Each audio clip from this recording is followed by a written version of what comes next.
Fala aí, meus amigos! Estamos de volta aqui em mais um podcast. Tem sido um tempo precioso aqui na nossa cozinha, aqui na mesa da nossa casa, onde centenas de pessoas já passaram nesses 7 anos aqui em Kansas City. E hoje está um brother, um amigo, um irmão que inclusive já morou aqui no Kansas por alguns meses, André Aquino. Algumas semanas nessa casa. Morou aqui nessa casa algumas semanas. Estamos aqui recebendo o André para bater aquele papo, né? Aquele papo gostoso, descontraído. E vamos aqui, vamos para cima. Hein?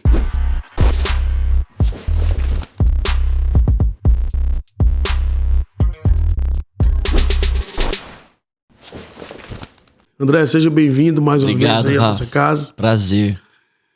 Como é bom receber você, Flávio, e agora com 2 crianças, né? Yes. Primeira vez que você esteve aqui, não tinha nenhum e agora já tem 2. Nenhum. Recebemos uma palavra dia 24 de dezembro, que viria o primeiro. Ah, foi, né? É, eu lembro até hoje. Foi aqui nessa sala. Foi nessa sala. É, de vez em quando a gente dá umas palavras de menino nascendo aí, mas às vezes dá certo, né? Às vezes dá certo. Mas é isso aí, André. Eu tava lembrando quando a gente se conheceu lá em São Paulo, né? Verdade e Vida. Verdade e Vida, ali do pastor Djalma. Eu tava pregando uma vigília e o André chegou ali muito bem novinho na época, né? Isso foi aí uns 13, 14 anos atrás. É, por aí. Pra mais até. Acho que foi 2008, 2009. Ah. E aí a gente se conheceu ali. O André não era muito avivado, né, naquela época. E de lá pra cá, Deus tem feito a obra. Cara, queria bater um papo contigo, falar um pouco sobre a vida, sobre os projetos aí, os propósitos. Uhum.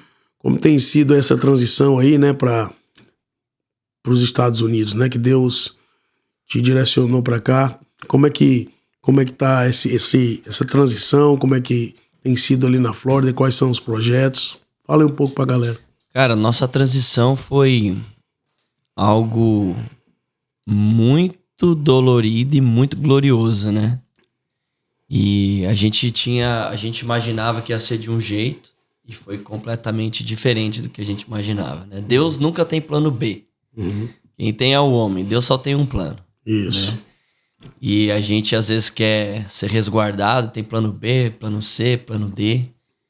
E a gente revive ciclos, né? Uma vez eu estava conversando com um amigo, a gente falou sobre isso, né? A vida, a jornada da nossa vida com Jesus, ela é cíclica, mas ela é em formato de uma espiral.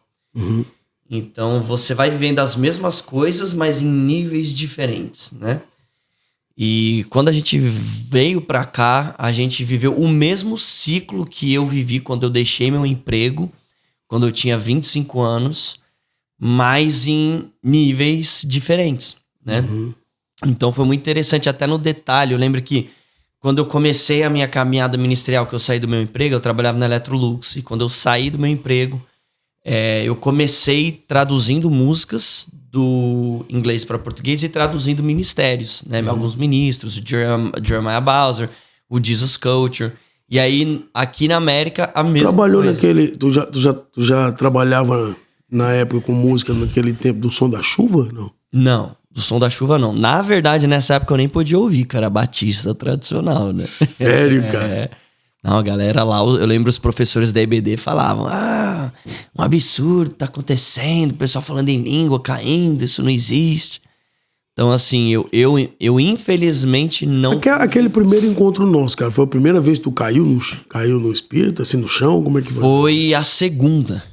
Foi a segunda. Assim, é que foi parte de uma conferência. Então, no primeiro dia lá, eu tinha caído, aí depois ali eu caí de novo, né? De lá pra cá tu veio cair. Fui pipocando. Boa, então Pra mim era muito novo tudo aquilo. O Som da Chuva foi antes, né, então? Foi antes. Foi nos anos 2000, né? Você começou traduzindo canções? Então, eu traduzia canções e traduzia ministros, né?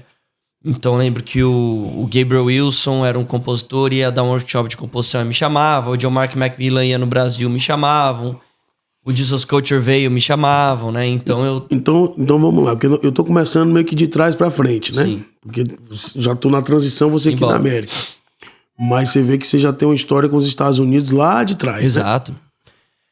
A minha conexão com os Estados Unidos é muito doida, porque desde os 10 anos, eu lembro a primeira vez que eu vim pra cá, foi em 1990. Não, desculpa.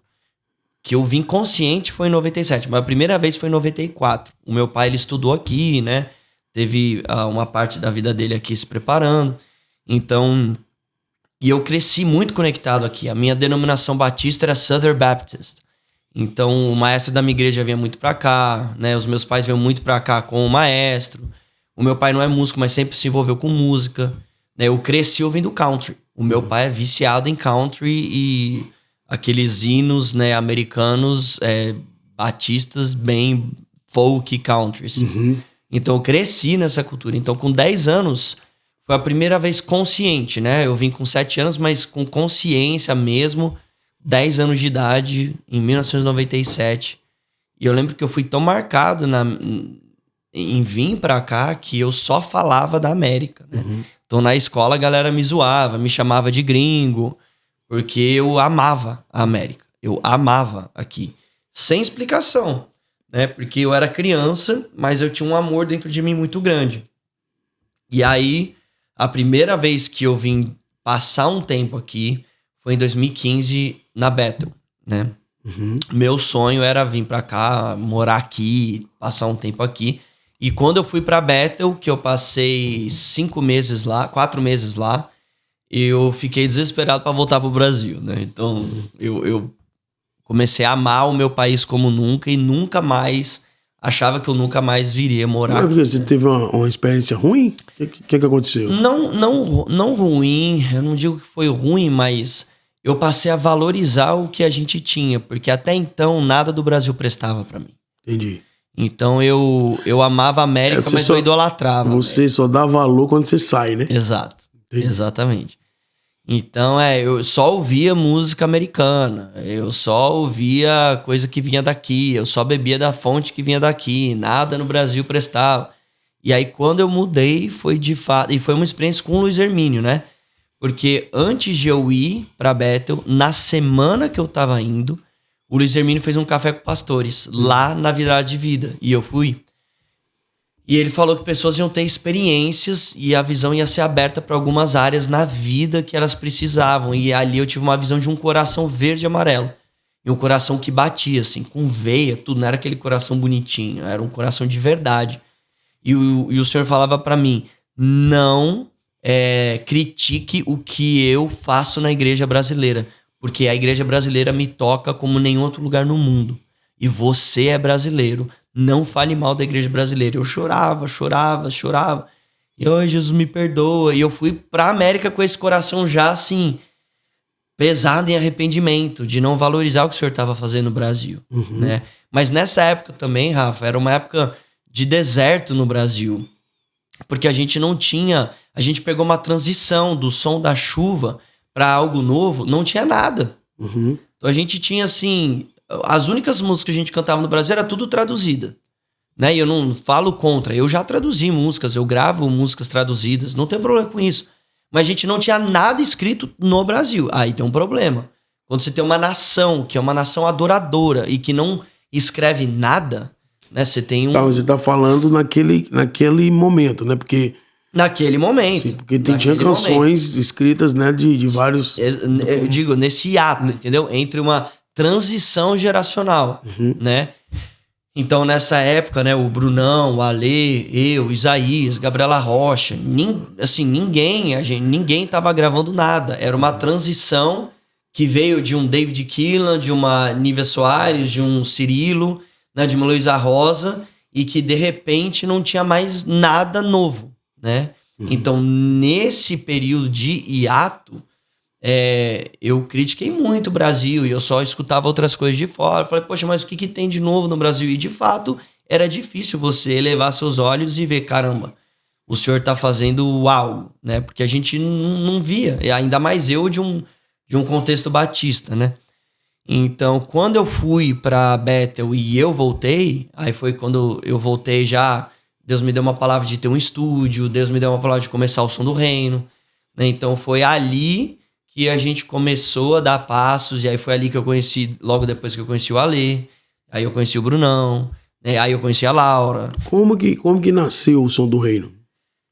Ele nasceu, a primeira palavra que eu recebi do Som do Reino, eu tava na conferência Voice of the Apostles, né, que tava o Randy Clark, Bill Johnson, Will Hart, e tava junto com o Nick Billman, né, o Nick é parte da aliança do Randy Clark, e eles estavam lá, se eu não me engano foi na Pensilvânia, e foi em 2016. E eu tava lá, junto com o Nick, eu nunca vou esquecer esse dia, porque tinham 20 mil pessoas e não tinham níveis, assim, não tinha galeria. Então, assim, 20 mil pessoas num contexto de 2, 3 andares, você tem um lugar menor. 20 mil num contexto de um andar, cara, era muito grande o lugar, era muito grande. E eu tava na última fileira. E do nada, não tava rolando louvor, né? Tava numa transição, assim, do louvor pra palavra. Cara, o Espírito Santo veio sobre mim, eu comecei a chorar e eu fiquei chapado de não conseguir ficar em pé. Ninguém orou por mim, nada. Eu tava com uma antecipação de que algo vai acontecer e eu comecei já a ser cheio do Espírito. Nisso, do nada, aparece a Rachel. Ela me encontrou no meio de 20 mil pessoas, porque ela tava sentada lá na frente com o Randy Clark. Eu falei assim, o Espírito Santo me mandou procurar você e te levar lá na frente, porque algo vai acontecer agora.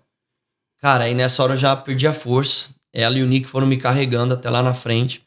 Quando a gente tava chegando na frente, o Will Hart, que hoje é o diretor do Iris Ministries, ele falou, Deus mandou a gente parar tudo aqui e orar pelos brasileiros que estão aqui, porque destinos proféticos vão ser liberados para os brasileiros que estão aqui hoje. Iris da Heidi Baker, né? Yeah.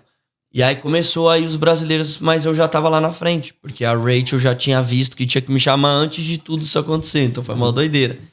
E aí eles até gravaram em vídeo, né? Quando eles me colocaram no palco, porque eu tava já chapado do Espírito Santo, quando eles me colocaram no altar, o Will Hart falou, Deus tá dando uma gravadora e um selo que vai exportar a adoração brasileira para as nações. Então essa foi a primeira palavra que eu recebi sobre o Som do Reino com o propósito do Som do Reino, que era uma comunidade de adoradores, um selo de adoradores que é exportar a adoração do Brasil para as nações. E ali eu fui batizado com esse desejo e recebi do Senhor um sonho que não é meu, mas é do Senhor para o Brasil.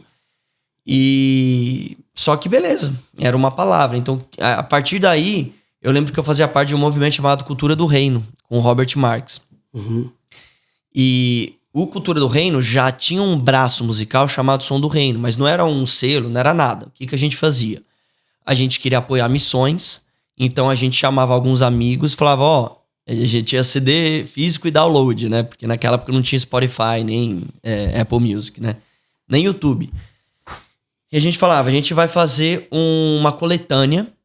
Então, quem quiser ter a sua música nessa coletânea, envia por e-mail pra gente. A gente vai fazer um download digital e não vai ter preço. As pessoas podem ofertar o quanto quiser. Aí eu lembro que a primeira vez, assim, foram mais de 4 mil downloads e R$20 de oferta. Aí a gente começou a ver que o brasileiro tinha um problema em investir em missões, né? E porque queria usufruir da música, mas não queria abençoar quem queria viver como missionário. E aí a gente fez o Som do Reino volume 1. Depois a gente fez o Som do Reino volume 2. A Luma já tava, o Brunão Morada já tava. Eu conheci o Brunão gravando banjo pra ele num projeto. E aí o Som do Reino volume 2, a gente teve 20 mil downloads e aí R$400 de oferta, né? Então já tinha esse movimento de adoração e missão chamado Som do Reino. E aí ali, com essa palavra do Will Hart, eu entendi que era algo maior. E aí eu falei com o Robert, assim, cara, eu acho que o senhor tá me levando para um outro caminho. Eu queria saber se você me abençoa em sair com o Som do Reino e começar a construir algo em cima disso. Ele me abençoou, a gente orou junto. E ali eu comecei o Som do Reino, que é para ser uma comunidade de adoradores que tem mesa junto, que adoram juntos e que vivem um chamado missionário juntos, né? Então, legal. Esse é o resumo. E aí, depois daí, nasceu o selo, né? Você tem um selo... E depois daí, na verdade, veio o Som do Secreto, porque o que acontecia? A gente já se reunia todo mês no meu estúdio, que era o Estúdio Dove, lá no Brasil. E, o Isaías Saad, o Mark Schubert, né? O Brunão, Fernanda Ferro, toda essa galera, a Lu Melpide, a lá. A Quebra o Meu Vaso nasceu nesses momentos, né? A gente adorando ao Senhor sem gravar, sem nada ali junto no estúdio. E teve um dia que eu falei, cara, a gente poderia gravar o que a gente vive aqui, né? Ana Rock também ia lá. A gente tinha um movimento de intercessão, o Thiago Baeto, que era o intercessor, e a gente tinha um momento de intercessão. E aí eu falei, poxa, o Daniel Alencar, né? Toda essa galera. A gente falou, poxa, vamos gravar? Vamos. Né? O Alessandro Vilas Boas, na época, eu tava na igreja, né? Que ele ia também, que era a IMOSP, uma igreja coreana em São Paulo. Uhum. O Gregório McNutt tava lá também. Vira e meia a gente chamava o Gregório pra ir orar com a gente, ministrar com a gente até em casa, assim, era incrível. E um dia a gente decidiu gravar, né? E a gente até convidou alguns amigos que a gente achava que iam dar influência, né? Que já tinha uma voz no Brasil. Não, vamos chamar alguns amigos, porque a gente quer fazer algo para missões. Tudo que a gente fosse receber, a gente ia doar pro campo missionário, pro projeto do Nick Billman. E aí a gente decidiu gravar o Som do Secreto 1. Né? A gente não ensaiou pro Som do Secreto, a gente não combinou nada, nem set list. Era simplesmente as noites que a gente tinha em adoração, a gente decidiu gravar o áudio. E aí, dias antes, o Flausilino quis gravar o vídeo. Não, vou gravar vídeo também, a gente já faz o streaming pelo Facebook, que o YouTube nem fazia. Então, quando a gente gravou o Som do Secreto, era um bando, né, a gente chamava dos meninos do quartinho, que ninguém conhecia, que estava escondido em Jesus. E eu lembro que a repercussão disso, assim, todo mundo ficou sem entender nada, porque do dia pra noite o Senhor ecoou esse som, assim, de um jeito que a gente não poderia imaginar.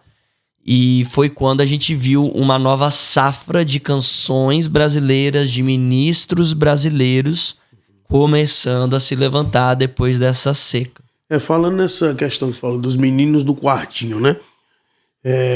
Você acredita, brother, que de alguma maneira a fama e a exposição atrapalhou um pouco esse lugar secreto? Será que... Isso é uma pergunta mesmo que eu quero fazer para você e para as pessoas que vão estar, né, assistindo esse podcast, para a gente discernir juntos, né? Se, tipo assim, até que ponto a fama ajuda e atrapalha no teu entendimento? A fama eu acho totalmente terrível. Eu acho que a fama só atrapalha. Então, você acha que ela só atrapalha? Não tem um benefício da fama? A fama não, a influência sim. Eu acho que a fama é algo extremamente centrado no ego e no orgulho, e que você usa ela para alimentar você mesmo. A influência já é diferente. Eu tava até lembrando outro dia que a gente tava aqui, naquela época em Kansas, que a gente falava muito disso, da diferença de fama e influência, né? Na verdade, foi uma viagem que a gente fez juntos, né? E numa pregação lá em Canérica nasceu essa questão, né? Uhum. Verdade. E eu tava vendo um vídeo do Michael Miller que eu lembrei disso. E o Michael Miller postou essa semana no Instagram dele, ele falava que nós não fomos chamados para sermos influentes, mas sim fiéis. Uhum. Então antes eu achava que a fama era ruim, a influência era boa. Hoje eu acho que a fama é ruim, a influência é mais ou menos, mas a fidelidade é boa. Porque muitas vezes, para a gente ser influente e todas as vezes para a gente ser famoso, a gente sacrifica a nossa fidelidade. Uhum. E eu vi, através de tudo que o Senhor fez na nossa geração nesses anos, desde 2016 para cá, que a nossa fidelidade foi sacrificada por causa de uma boa influência.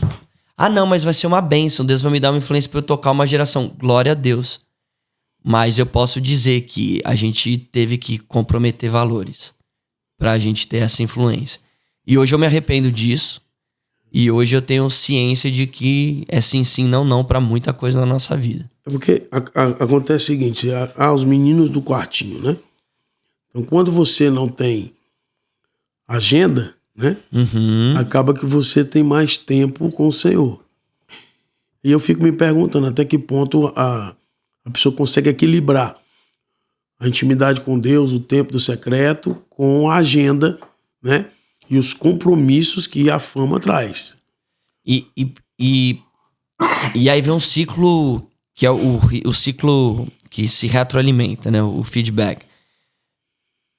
Pra você ter mais influência, você vai montar uma estrutura. Ah, não, Deus tá me dando uma voz. Eu vou ter uma equipe de marketing para fazer conteúdo para mim no Instagram.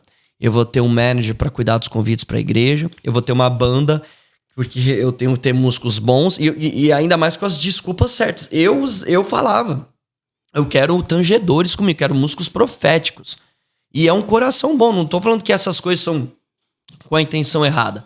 Mas você começa a montar uma estrutura. E essa estrutura tem um custo. E aí, para você pagar esse custo, você tem que fazer mais agenda. Uhum. E você tem que estar em mais lugares. E aí você, pra estar em mais lugares, vai ter menos lugar secreto. Menos tempo na sua família. Outro dia um amigo que cuidava da agenda do ministro falou pra mim, não, porque o fulano de tal fez esse mês 35 shows. Aí eu perguntei, cara, mas e aí? Realmente na ingenuidade, mas a mulher vai junto? Não. E os filhos, que ele tinha filhos, né? Não, também não. Eu disse, cara, como que funciona? Né? Como que funciona a vida de um pai de família 35 dias viajando? Não funciona. Não funciona, né? Não funciona. E outra, isso é o que eu tenho aprendido nessa estação. Jesus só fez o que viu o Pai fazer. Uhum. A gente tá fazendo coisas que a gente viu outros fazerem. Uhum. Que a gente viu profissionais fazerem. Diversas vezes eu recebo pessoas com um bom coração. Não, cara, a gente tem que fazer isso, tem que gravar DVD nesse lugar, porque a Ivete Sangalo gravou.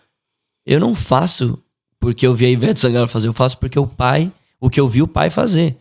Então, Jesus te chamou para ministrar 35 vezes, e aí a gente começa a dar as desculpas, né? Uhum. Não, mas eu tô pregando a palavra. Tá bom, mas mesmo Jesus não pregava em todo lugar, tinha lugar que ele se escondia.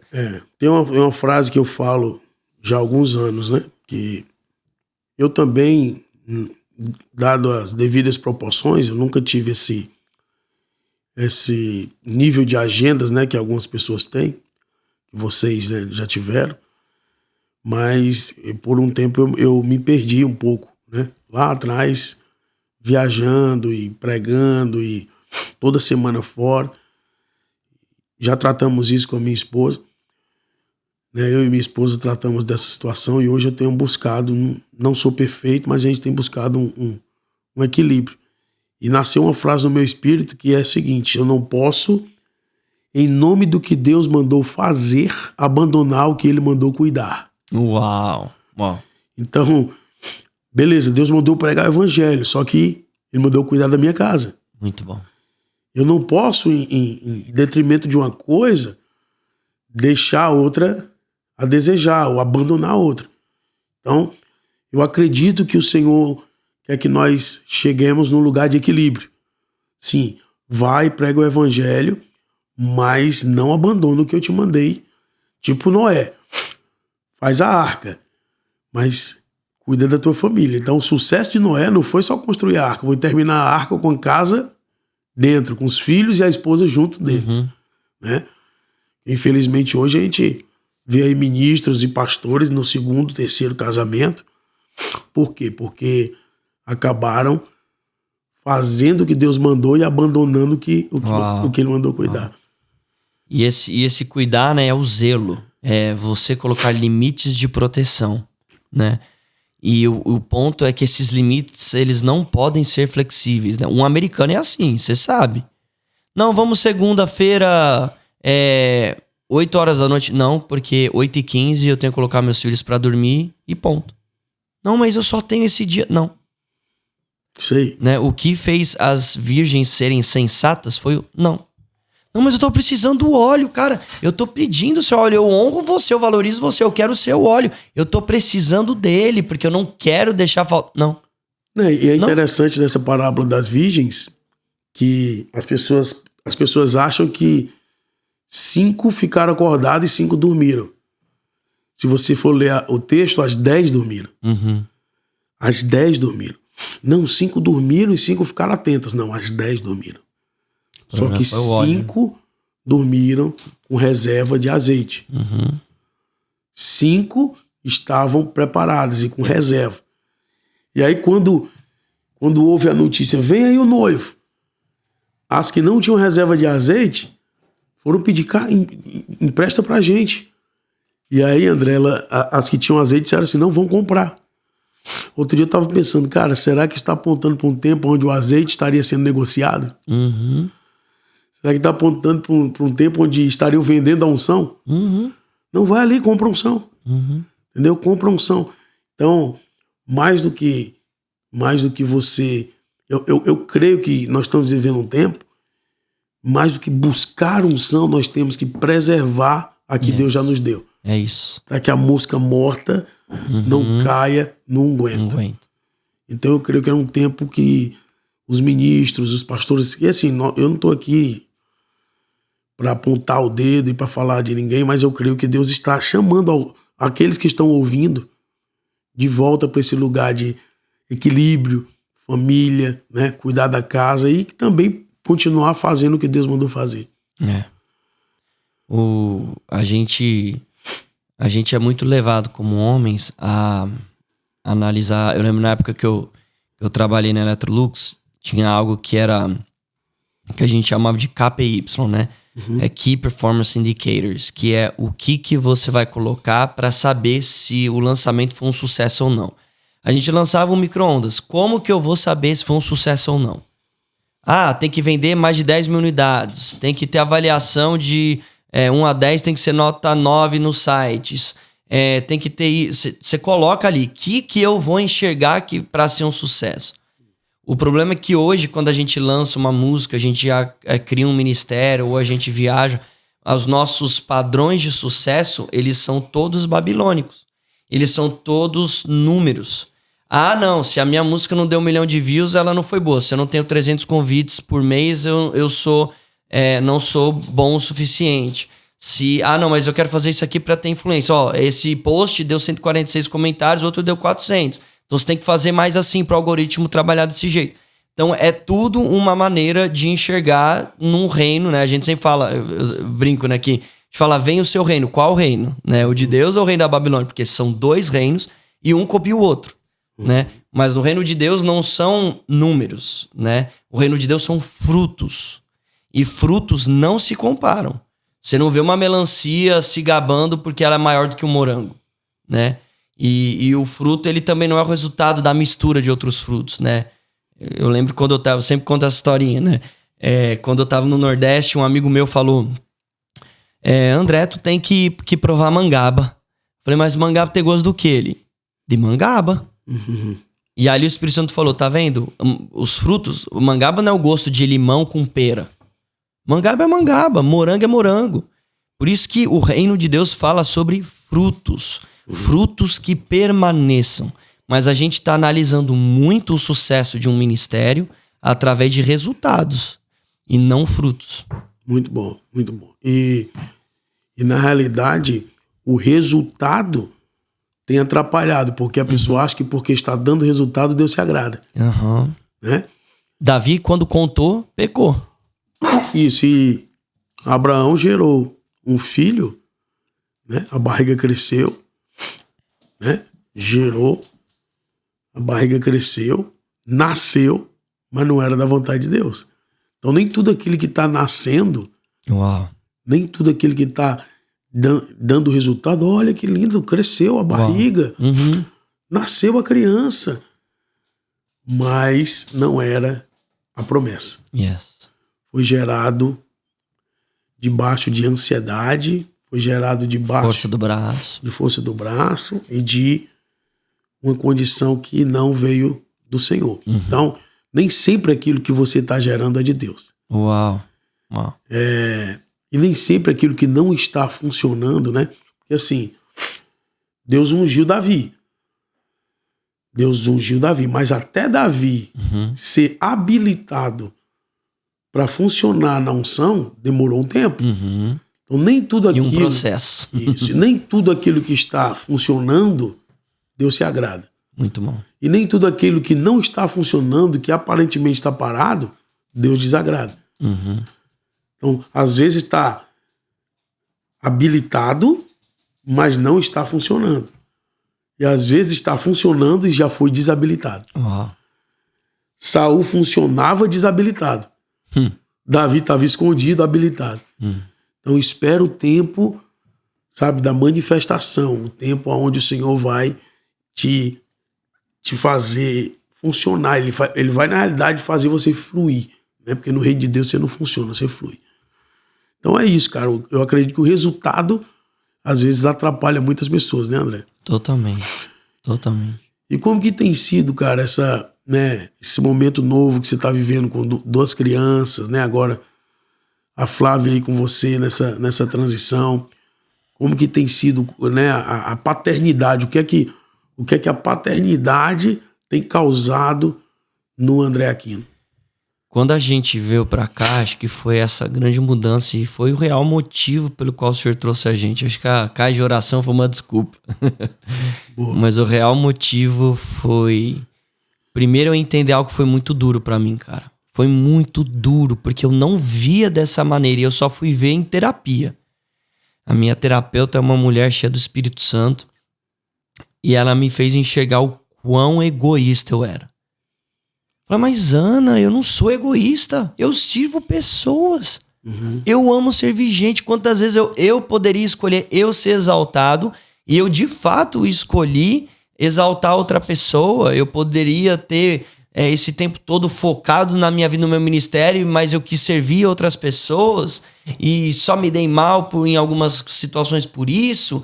Você é egoísta, porque você esconde a sua esposa. Uau. Porque você acha que a vida gira em torno de você e o ministério é seu. Cara, não foi nada fácil pra mim. Eu vi nas pequenas coisas. Eu decidi o que eu ia jantar. Ai, amor, vamos comer alguma coisa? A gente vai lá. Eu nem perguntava pra minha esposa o que ela queria. Porque às vezes na correria a gente aprende a ser servida, né? Viajando por aí, né? Isso. Ah, André, onde você quer ir? O que você quer fazer? E eu fui me tornando egoísta, mas sem entender o que eu estava sendo. Eu não me preocupava com as necessidades da minha esposa. Eu não me preocupava com as necessidades da minha família e do meu filho. Ah, mas eu tô sustentando a casa. Como? Só financeiramente, porque no resto... Então, isso é muito importante, viu? Então, assim, foi muito difícil. É sempre difícil você assumir que você é orgulhoso, egoísta. Existe uma palavra, André, que as pessoas elas não entendem, que é a palavra provisão. Ah, eu sou o provedor. E o cara acha que ser provedor é botar dinheiro em casa. Mas o provedor é ver primeiro. Provisão é prover visão. É o cara que vê e executa, e é o cara que traz o destino para casa. Yes. Wow. O provedor ele só traz dinheiro, o provedor ele traz o destino. Yes. Ele traz, sabe, a segurança, ele traz a provisão, a proteção e o destino. Ele, sabe, ele blinda a casa dele. Então as pessoas acham que prover é dar dinheiro, é pagar conta. Não. Provedor dá amor, provedor da proteção, provedor dá carinho, provedor dá destino. Então, eu creio que a paternidade tem trabalhado isso em você, né? Não, demais. Eu fico lembrando, eu me emociono de vezes que eu perdi alguns meses do meu filho, Levi, né? Hoje, graças a Deus, assim, eu tô numa conexão com ele e a nossa família foi totalmente... E eu não estava em pecado, nada, mas eu não estava no propósito, como família. Foi quando eu entendi que Deus não chama uma pessoa, Ele chama uma família pro ministério. Eu não sei, né, André? A gente diz, eu não estava em pecado. Será que não, né? É, verdade, né? É porque a gente acha que pecado é adultério. A gente saiu com outra mulher, pecado é roubou. Cara, mas eu acho que nós pecamos quando nós não cuidamos da nossa casa. Verdade, é verdade. Nós pecamos quando nós negligenciamos o nosso lar, Yes. a nossa missão. Yes. Eu também já pequei muito. Mas graças a Deus o Senhor tem me alertado para viver um novo tempo e estamos aí. Então foi muito bom, assim, e até recentemente uma pessoa me perguntou, André, no inbox, eu tô começando o ministério, tô recebendo convites e tal, e como que, mas eu me sinto me distanciando da minha família, e como que você vê essa questão de eu estar servindo a obra e tá ausente da minha casa. Eu falei, cara, é o que eu aprendi nessa estação. Deus chama uma casa, não existe divisão. Então, assim, todas as vezes que... Agora, eu tô num momento, né, que a gente tá com o bebê recém-nascido, e numa outra nação, sem suporte, né? Não tem pai e mãe pra ajudar. Mas todas as vezes, assim, primeiro que agora eu não viajo pra ficar mais de 3 dias fora. Agora vai ser a única vez que eu vou quebrar isso, que eu vou ficar 11 dias, mas para algo muito específico, né? Eu vou pro México e pro Chile, uma viagem realmente de propósito e missões. Mas tô trazendo o meu sogro para vir ficar com a minha esposa, né? Mas fora isso, eu não passo mais do que 2 a 3 dias fora de casa, porque são os limites de proteção. E se for para passar mais, por exemplo, aqui, estamos 5 dias aqui, eu venho com a minha esposa. Ai, mas vai custar dinheiro. Irmão, dinheiro é muito pouco. O prejuízo monetário é muito pouco se eu comparar com o prejuízo da minha esposa não receber o que eu tô recebendo, o meu filho não receber o que eu tô recebendo na sala de oração, a minha esposa não estar nas mesas que eu tô junto comigo, né? Porque não é só a questão do casamento, mas é do propósito. Eu quero que a minha esposa tenha as experiências que eu tenho, porque quando eu voltar para casa, a maior angústia da minha esposa era que eu não tinha como contar para ela o que Deus fez. E ela queria participar disso. Ela, como foi? E eu falava, foi incrível. Eu vou falar o quê? Tem coisa que não tem como você falar, você tem que viver, né? Então, justamente pelo chamado do Senhor para minha casa, é que eu quero que minha esposa esteja envolvida em tudo. Muito bom. Muito bom. Então, hoje em dia, vocês agora estão baseados ali no sul da Flórida, né? E quais são os planos? O que é que o senhor está falando? O que é que o senhor está fazendo aí?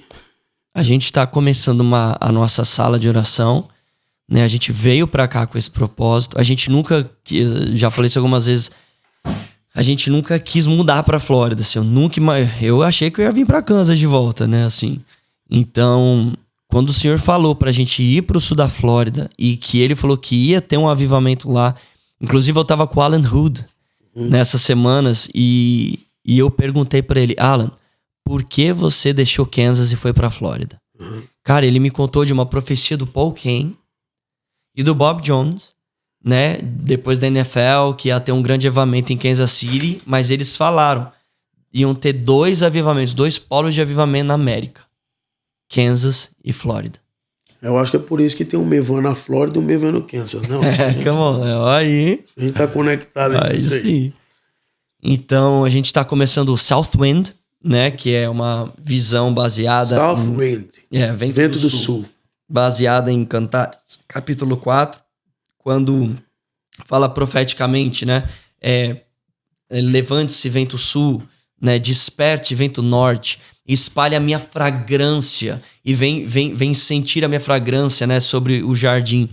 Então, eu acredito que o Senhor está unindo latinos, ele está unindo hispanos, né, o vento sul representa a América do Sul. Para que nós possamos nos unir em um vento para trazer o fogo. O vento sul era o vento do quente, né? O vento do calor, né? E o vento norte, o vento do refrigério. Então o vento sul tem um papel profético em incendiar as nações e nós queremos um papel profético na América do Norte. Então o nosso turno de oração, a gente vai começar agora dia 12 de maio. E vão ser... já tem data marcada para começar? Já. Vão ser 3 horas, 1 hora por língua. Então, 1 hora em inglês, 1 hora em português, 1 hora em espanhol. Né? Não é sobre mim, não é sobre uma igreja. Então, são 3 ministros de louvor, né? De várias igrejas, de cidades diferentes até do sul da Flórida. Então, é um projeto multidenominacional, digamos assim. Sim. Muito bom. Multidenominacional e multicultural, né? Exato. E agora Deus deu a graça até de ter um hebraico também. Hebraico? A gente...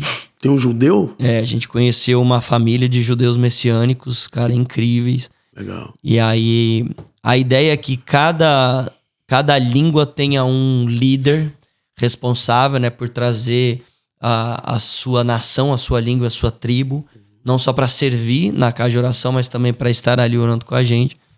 Então, e aí Deus nos deu a graça aí de conhecer uma família judaico-messiânica brasileira também, né? Eles nasceram em Israel, mas a mãe é brasileira.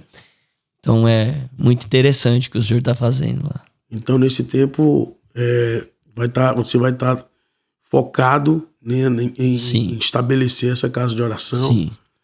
Se Deus quiser, a partir de julho, tem alguns compromissos ainda para fazer, mas eu tô num propósito e orando pro Senhor fazer o God's Will, God's Bill, mas a partir de julho não viajar mais, assim, no máximo uma vez no mês por um propósito muito específico, mas pra gente poder se dedicar, né?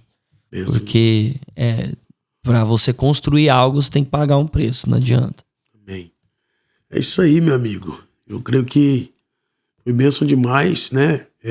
Nós recebemos muito do Senhor aqui e vamos marcar outras mesas como essa, de repente lá na Flórida. Bora. Temos alguns projetos aí para fazer, né? Em espanhol também. O André tá nos ajudando aí. Vámonos, chico. Vamos hablar. E vamos junto, gente. Vamos junto. Obrigado, André, pelo tempo aqui. Obrigado pelo seu coração. Que o Senhor continue te levando a águas profundas e te usando para cumprir o propósito, não perdendo a sua casa, né? Amém, é isso aí. Cuidando da Flávia, do Daniel, do Levi. Que o Senhor continue te abençoando poderosamente. Amém, meu irmão? Deus abençoe você. Você que gostou aí, compartilha, envia, porque o nosso propósito é estender a mesa. Espalhar a mensagem para o maior número de pessoas possíveis. Então, até a próxima. Que Deus te abençoe. Um abraço. Aí sim, hein, ó.